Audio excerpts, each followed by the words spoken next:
Hello नमस्कार मेरे प्यारे साथियों। आप सभी को स्वागत है हमारे YouTube channel ARHS study point में। तो चलिए बिना देर किए आज के इस वीडियो को शुरू करते हैं। और शुरू करने से पहले आप लोग वीडियो को लास्ट तक देखिएगा। और चैनल को सब्सक्राइब नहीं किए हैं तो प्लीज़ चैनल को सब्सक्राइब करके बेल आइकन को प्रेस कर लेंगे। चलिए आगे बढ़ते हैं। और आपका पहला सवाल है, देखिए बहुत ही अच्छा सवाल है। देखिए, विश्व आर्थिक मंच की 55वीं वार्षिक बैठक 20 जनवरी से किस देश में आयोजित की जा रही है? यहाँ पे की छूट गया है, लिख लीजिएगा आप लोग, की जा रही है। तो बताइए कौन सा देश हो जाएगा? इस क्वेश्चन का आपका सही जवाब हो जाएगा option C. Option C Switzerland. ठीक है, चलिए आगे बढ़ते हैं। इस तरह से आपका अगला सवाल है कि भारत मोबिलिटी ग्लोबल एक्सपो 2025 में नई दिल्ली के भारत मंडपम में विभिन्न ब्रांड के कितने नए उत्पादों को लॉन्च किया गया? कितने उत्पादों को लॉन्च किया गया है? तो इसका सही जवाब हो जाएगा आपका ऑप्शन बी। Option B 56। कितना? 56 उत्पादों को लॉन्च किया गया है। चलिए इसी तरह से आगे बढ़ते हैं। और आपका अगला सवाल है सवाल नंबर 3 कि किस राज्य के मूसी नदी ऐतिहासिक इमारतों को विश्व स्मारक कोष द्वारा प्रतिष्ठित 2025 विश्व स्मारक वॉच में शामिल किया गया है? बताइए इसका सही आंसर हो जाएगा आपका option C. Option C Telangana. क्या हो जाएगा? Option C Telangana. इसी तरह से आगे बढ़ते हैं। और आपका अगला सवाल है कि हाल ही में ज्ञानेंद्र प्रताप सिंह को किस पुलिस बल महानिदेशक नियुक्त किया गया है? किस पुलिस बल महानिदेशक नियुक्त किया गया है?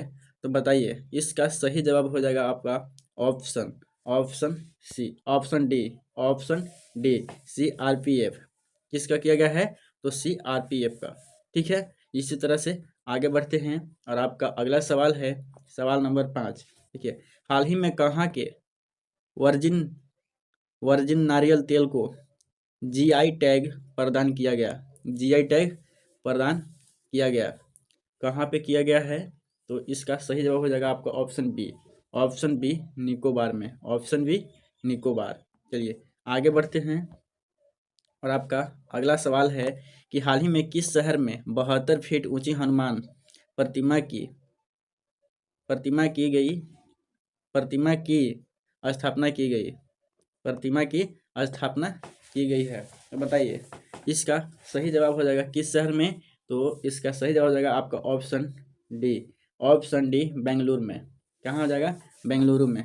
चलिए आगे बढ़ते हैं दोस्त। और इसी तरह से आपका अगला सवाल है सवाल नंबर 7। सवाल नंबर 7 है कि किस राज्य ने समान नागरिक संहिता कानून जल्द ही लागू करने की घोषणा की है? जल्द ही लागू करने की घोषणा की है। तो बताइए इस क्वेश्चन का आपका सही जवाब हो जाएगा option A Uttarakhand. Option A Uttarakhand हो जाएगा। चलिए आगे बढ़ते हैं। और आपका अगला सवाल है सवाल नंबर 8। देखिए सवाल नंबर 8 कहता है कि संयुक्त राष्ट्र ने किस वर्ष को ग्लेशियरों के संरक्षण का अंतर्राष्ट्रीय वर्ष घोषित किया है?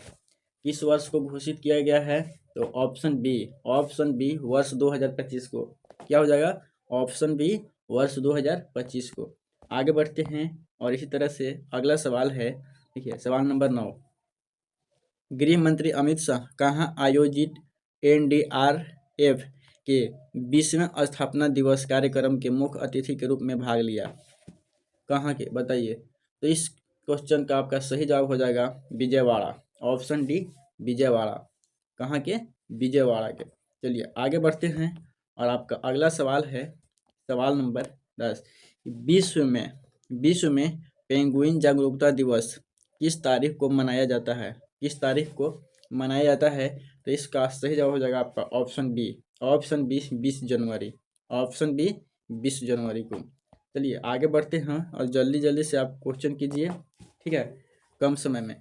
तो चलिए आपका अगला सवाल है 11 कि दिसंबर 2024 में UPI ने कितने बिलियन लेन देन का नया रिकॉर्ड बनाया है? कितने बिलियन लेन देन का नया रिकॉर्ड बनाया है? तो इसका सही जवाब आपका हो जाएगा option C. Option C 16.73 billion. 16.73 billion. चलिए आगे बढ़ते हैं। और इस तरह से आपका अगला सवाल है सवाल नंबर 12। सवाल नंबर 12 है कि वैश्विक जोखिम रिपोर्ट 2025 के अनुसार शीर्ष वैश्विक जोखिम क्या है? शीर्ष वैश्विक जोखिम क्या है?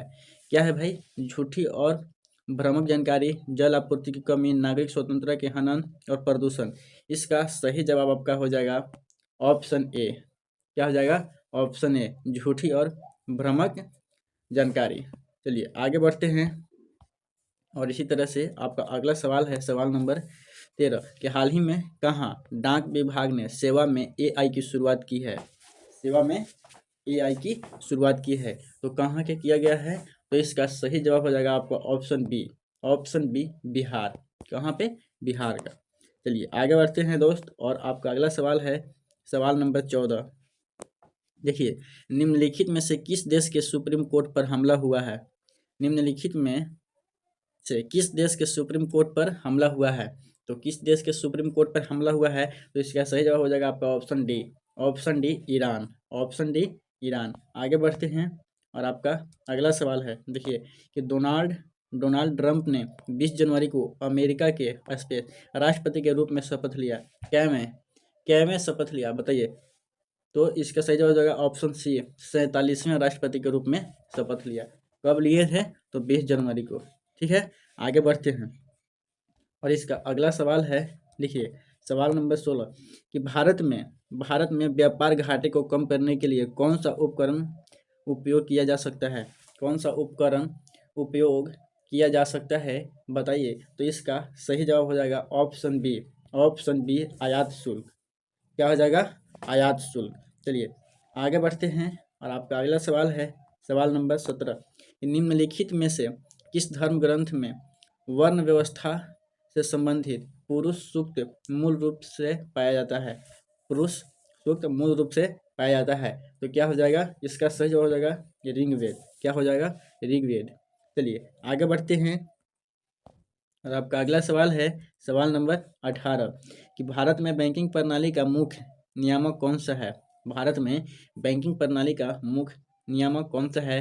तो इस क्वेश्चन का आपका सही जवाब हो जाएगा ऑप्शन ए। ऑप्शन ए, भारतीय रिजर्व बैंक। क्या हो जाएगा? ऑप्शन ए, भारतीय रिजर्व बैंक। चलिए आगे बढ़ते हैं। और आपका अगला सवाल है सवाल नंबर 19 कि मगध के निम्नलिखित शासकों में से कौन सा सिकंदर महान का समकालीन था? तो कौन था भाई? तो इसका सही जवाब हो जाएगा option B. Option B, Ghananand. क्या था? घनानंद। चलिए आगे बढ़ते हैं। और आपका अगला सवाल है सवाल नंबर 20 कि वर्ष 1857 के विद्रोह के समय भारत का गवर्नर जनरल कौन था? बहुत ही अच्छा सवाल है। वर्ष 1857 के विद्रोह के समय भारत का गवर्नर जनरल कौन था? तो इस क्वेश्चन का सही जवाब आपका हो जाएगा option B. Option B, Lord Canning. क्या हो जाएगा? Lord Canning. तो चलिए आज की इस वीडियो में इतना ही। मिलते हैं अगले वीडियो में, तब तक के लिए धन्यवाद। ठीक है।